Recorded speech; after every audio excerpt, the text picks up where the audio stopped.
ಪ್ರಧಾನಿ ಮೋದಿ ಕಾರ್ಯಕ್ರಮದ ಹಿನ್ನೆಲೆಯಲ್ಲಿ ಶಿವಮೊಗ್ಗದಲ್ಲಿ ಬಿಗಿ ಭದ್ರತೆ ಕೈಗೊಳ್ಳಲಾಗಿದೆ. ಮೋದಿ ಬರುವಂತಹ ರಸ್ತೆಯಲ್ಲಿ ಝೀರೋ ಟ್ರಾಫಿಕ್ ವ್ಯವಸ್ಥೆ ಮಾಡಲಾಗಿದೆ. ಶಾಲಾ ಕಾಲೇಜು, ಉದ್ಯೋಗ ಹಾಗೂ ಇತರೆ ಕೆಲಸಗಳಿಗೆ ಸಂಚರಿಸುವಂತಹ ವಾಹನ ಸವಾರರಿಗೆ ಟ್ರಾಫಿಕ್ ಕಿರಿಕಿರಿ ಉಂಟಾಗಿದೆ. ಎಸ್ಪಿಜಿ ಸೂಚನೆಯಂತೆ ಖಾಕಿ ಪಡೆ ಹೈ ಅಲರ್ಟ್ ಆಗಿದೆ.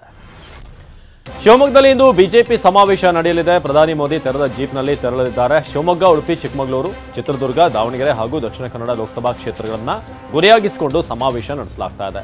ಬೆಂಗಳೂರು ಗ್ರಾಮಾಂತರದ ಕ್ಷೇತ್ರದ ಬಿಜೆಪಿ ಅಭ್ಯರ್ಥಿ ಡಾಕ್ಟರ್ ಮಂಜುನಾಥ್ ಮೋದಿಯೊಂದಿಗೆ ವೇದಿಕೆ ಹಂಚಿಕೊಳ್ಳಲಿದ್ದಾರೆ.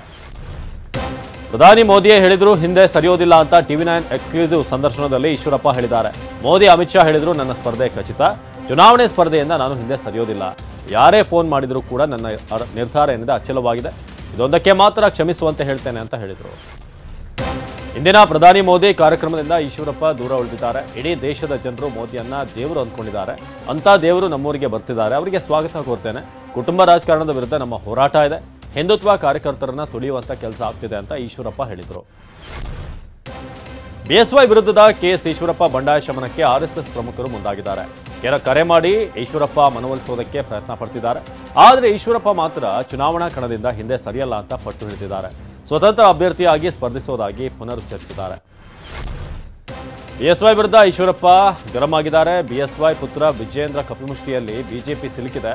ಪಕ್ಷ ತಾಯಿದ್ದಂತೆ BSY ಕತ್ತು ಹಿಸುತ್ತಿದ್ದಾರೆ. ಅಪ್ಪ ಮಕ್ಕಳ ಕೈಯಲ್ಲಿ ಸಿಲುಕಿ ಪಕ್ಷ ಒದ್ದಾಡ್ತಾ ಇದೆ ಅಂತ ಶಿವಮೊಗ್ಗದಲ್ಲಿ ಈಶ್ವರಪ್ಪ ವಾಗ್ದಾಳಿ ನಡೆಸಿದರು. BSY ಅವರ ಕುಟುಂಬದ ವಿರುದ್ಧ ಮಾತನಾಡುವುದು ಅರ್ಥಹೀನ ಅಂತ ಈಶ್ವರಪ್ಪ ವಿರುದ್ಧ ಅವರ ಆರೋಪಕ್ಕೆ ವಿಜೇಂದ್ರ ಖಡಕ್ ತಿರುಗೇಟು ಕೊಟ್ಟಿದ್ದಾರೆ. ಪಕ್ಷದ ಕತ್ತು ಹಿಸುಕಿದ್ರೋ ಬೆಳೆಸ್ತಿದ್ದಾರೋ ಗೊತ್ತಾಗುತ್ತೆ. BSY ರಿಂದ ಕೆಲ ನಾಯಕರು ಮಂತ್ರಿರೇ ಪಡೆದಿದ್ದಾರೆ. ನಮ್ಮ ತಂದೆ ರಾಜ್ಯದ ಉದ್ದಗಲಕ್ಕೂ ಸುತ್ತಾಡಿ ಪಕ್ಷ ಕಟ್ಟಿದ್ದಾರೆ ಅಂತ ವಿಜೇಂದ್ರ ಹೇಳಿದರು. ಈಶ್ವರಪ್ಪ ನಿರ್ಧಾರದ ಬಗ್ಗೆ BSY ನಿರ್ಧರಿಸುತ್ತಾರೆ ಅಂತ ಮಾಜಿ ಸಚಿವ CT ರವಿ ಹೇಳಿದ್ದಾರೆ. ಯಡಿಯೂರಪ್ಪ ಈಶ್ವರಪ್ಪನವರ ಒಡನಾಟ 4 ದಶಕಗಳದ್ದು. ಈಶ್ವರಪ್ಪ ಯಡಿಯೂರಪ್ಪ ಇಬ್ಬರು ಶಿವಮೊಗ್ಗದವರೇ. ಇಬ್ಬರು ಕುಳಿತು ಮಾತನಾಡ್ತಾರೆ ಅನ್ನೋ ನಂಬಿಕೆ ಇದೆ. ಈಶ್ವರಪ್ಪ ಬಗ್ಗೆ ಮಾತನಾಡೋದಿದ್ರೆ BSY ಮಾತನಾಡ್ತಾರೆ ಅಂತ ಹೇಳಿದರು. ವರ್ಣಾದಲ್ಲಿ ಟಿಕೆಟ್ ತಪ್ಪಿದಾಗ ನಾನು ಸುಮ್ಮನಿರಲಿಲ್ವಾ ಅಂತ ವಿಜೇಂದ್ರ ಕಿಡಿಕಾರಿದ್ದಾರೆ. ತಂದೆ ರಾಜ್ಯಾಧ್ಯಕ್ಷರಾಗಿದ್ದು ವರಿಷ್ಠರ ನಿರ್ಧಾರ ಸ್ವಾಗತಿಸಿದ್ದೆ. ರಾಷ್ಟ್ರೀಯ ನಾಯಕರ ಆದೇಶ ಪಾಲಿಸುವುದು ಕರ್ತವ್ಯ. ನನಗೂ ಬೇರೆಯವ್ರಿಗೂ ವ್ಯತ್ಯಾಸ ಏನಿರುತ್ತೆ ಹೇಳಿ. ಅಭ್ಯರ್ಥಿಗಳ ಆಯ್ಕೆ ಮಾಡಿದ್ದು ಪಕ್ಷದ ವರಿಷ್ಠರು ಅಂತ ಹೇಳಿದರು.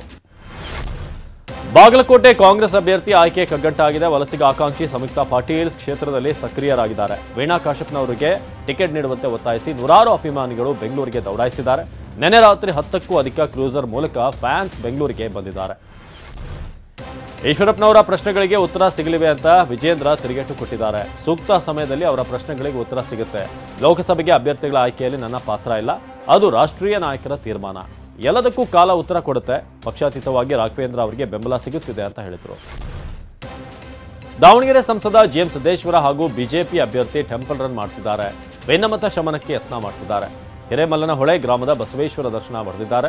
ಬಳಿಕ ಜಗಳೂರಿನಲ್ಲಿ ಕಾರ್ಯಕರ್ತರ ಸಭೆ ನಡೆಸಿದ್ದಾರೆ. ಪ್ರಧಾನಿ ಮೋದಿ ಹೆಸರು ಹೇಳ್ತಲೇ ಸಿದ್ದೇಶ್ವರ ಅವರ ಮತದಾರರ ಬಳಿ ಹೋಗ್ತಿದ್ದಾರೆ. ಮಾಜಿ CM DV ಸದಾನಂದ ಗೌಡ ನಾಳೆ ಮಹತ್ವದ ಸುದ್ದಿಗೋಷ್ಠಿ ಕರೆದಿದ್ದಾರೆ. ಈ ಬಗ್ಗೆ ಮಾತನಾಡಿದಂಥ ಸದಾನಂದ ಗೌಡ ನಾಳೆ ಸುದ್ದಿಗೋಷ್ಠಿ ಕರೆದಿದ್ದಾನೆ. ಸುದ್ದಿಗೋಷ್ಠಿಯಲ್ಲಿ ಎಲ್ಲಾ ಮನದಾಳದ ಮಾತುಗಳನ್ನು ತಿಳಿಸ್ತೇನೆ. ಕೆಲವರು ನನ್ನ ಸಂಪರ್ಕ ಮಾಡಿರುವುದು ನಿಜ. ಕುಟುಂಬದವರ ಜೊತೆ ಮಾತನಾಡಿ ಮುಂದೆ ನಿರ್ಧಾರ ತಿಳಿಸಲಿದ್ದೇನೆ ಅಂತ ಹೇಳಿದ್ದಾರೆ.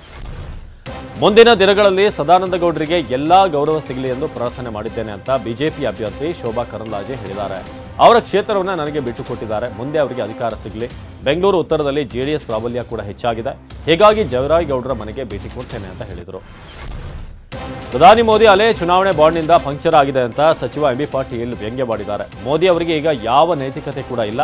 IT ED ರೇಡ್ ಮಾಡಿ ಕಂಪನಿಗಳಿಂದ ಕಾಂಟ್ರಾಕ್ಟ್ ಮೂಲಕ ಹಣ ಪಡ್ಕೊಂಡಿದ್ದಾರೆ. ಮೋದಿ ಇಮೇಜ್ ಪೋಸ್ಟ್ ಮಾಡ್ತಾ ಇದ್ರು. ಈಗ ಆ ಮುಖವಾಡ ಕಳಿಸಿದೆ ಅಂತ ಹೇಳಿದರು. TV9 ವರದಿ ಪ್ರಸಾರವಾದಂತಹ 15 ನಿಮಿಷದಲ್ಲೇ ಚಂದ್ರಶೇಖರ್ ಲೇಔಟ್ಗೆ ಅಧಿಕಾರಿಗಳು ಭೇಟಿ ಕೊಟ್ಟಿದ್ದಾರೆ. ನೀರಿನ ಕುರಿತ ಸಮಸ್ಯೆಯನ್ನು ಆಲಿಸಿದ್ದಾರೆ. ಸ್ಥಳೀಯ ನಿವಾಸಿಗಳ ಮನವಿಯನ್ನು ಸ್ವೀಕರಿಸಿದ್ದಾರೆ.